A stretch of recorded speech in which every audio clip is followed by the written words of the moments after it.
Mitsubishi have been painting the town red so far with a 1-2 for Peter Hansel and Alfond in the overall standings. Whilst Mashiroka is without a shout of overall victory, he could be the best chase car fast assistance vehicle that the others have ever had.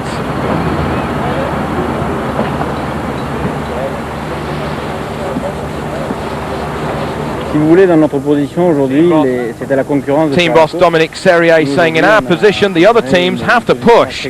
We're in a comfortable situation now, so the only thing we have to do is to wait. We'll see what happens, but we're going to be very careful on the big stage after the rest day, the big circling stage around Attar. We'll try to preserve everything to Bamako, and after that, well, we will just see what happens.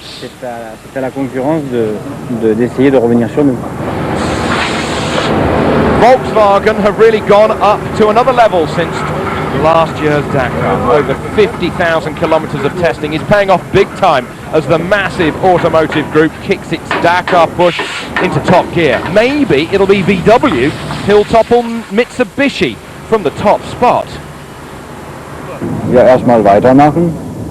We can have a safe strategy because we have two cars at the forefront, Jutta and Bruno. Both have been up front. We can decide our tactics with those two, and the other two cars, well, they can help them. We've done two of the hardest stages, but there are still two very hard ones still to come.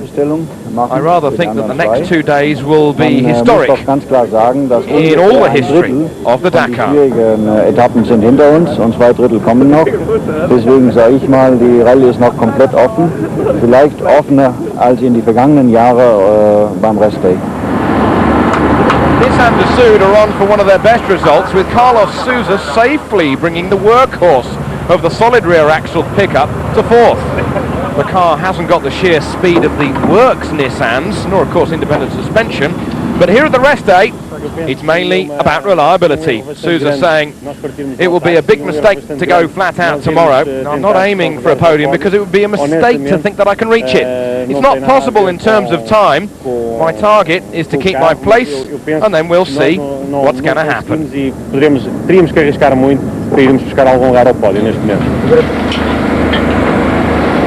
The Works Nissan squads are really now only down to one car in with the shout of overall victory, that of Janil de Villiers. They lost McRae with a massive accident, whilst Ari Vatanen had transmission problems and spent nigh on 24 hours through the stage into shit. He's still in the rally, he can win stages still, but it's a long way back. On a toujours Janil qui est en bonne position. Gilles Martineau saying we've got Janil in a good position, a waiting position. Ari has a problem. With his problem will be a chase car for de Villiers. Tomorrow Ari starts 11th on the road, some 15 minutes behind Janil, close by to help him if there is a problem. If it was a World Rally, this would be the production car class. T1, only minor safety modifications are allowed to be made, but the surprise of the rally is the leading Japanese Toyota of Toshinori Asaga and Yasushi Numata. Asaga saying, I'm with a co-driver who does a rally raid for the very first time. I was not so sure at the start, but now I'm just astonished to be in first place of the T1 class. I'm very, very happy indeed. 勉強の仕方が上手だから、まさか初心者のナビと組んでね、こんないいポジションを取れると思わなかった。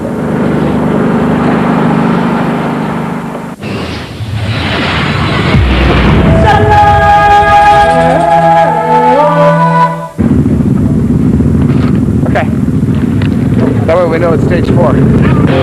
Well, it might be stage 4 for Robbie Gordon, but the boy from over there in California has come over here to the Dakar and he's taken 2 stage victories right from the word go. That was all the way until he had 4 rolls.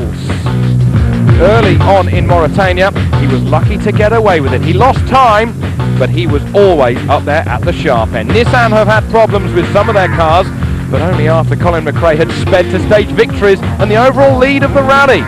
It all came to an abrupt halt en route to Zurat at over 100 miles an hour when it went end over end. McRae was lucky to be uninjured. That left Janil de Villiers flying the pickup flag. And he had a grandstand seat for Jutta Kleinschmidt's massive moment. It's lucky, huh? Yeah. Come the rest day, de Villiers was 5th overall.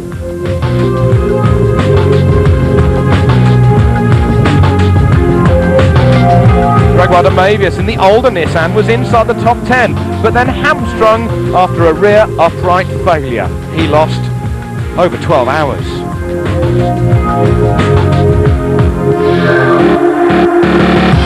Teammate Carlos Sousa had stealthily crept up to 4th overall.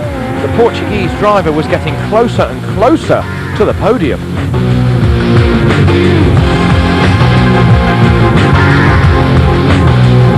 Stefan Onrad was 7th overall in his 1.9 litre 4-cylinder turbo diesel buggy.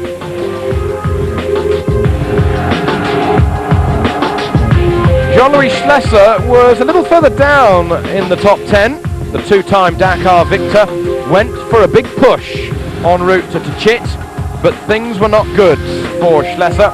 He retired en route to Tchit with rear hub failure. The service truck being way behind schedule hardly helped matters.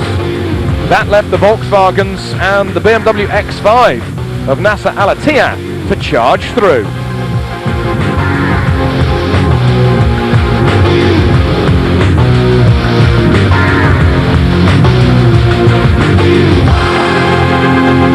The charge did indeed Nasser Al-Attiyah do until he hit, guess what?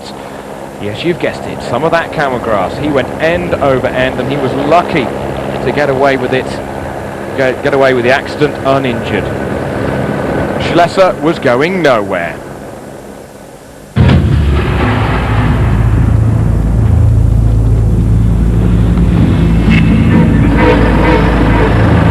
Okay.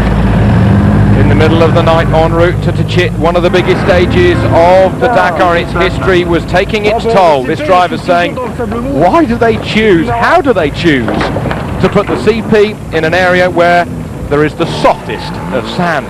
Well, my friend, that is just part of the Dakar.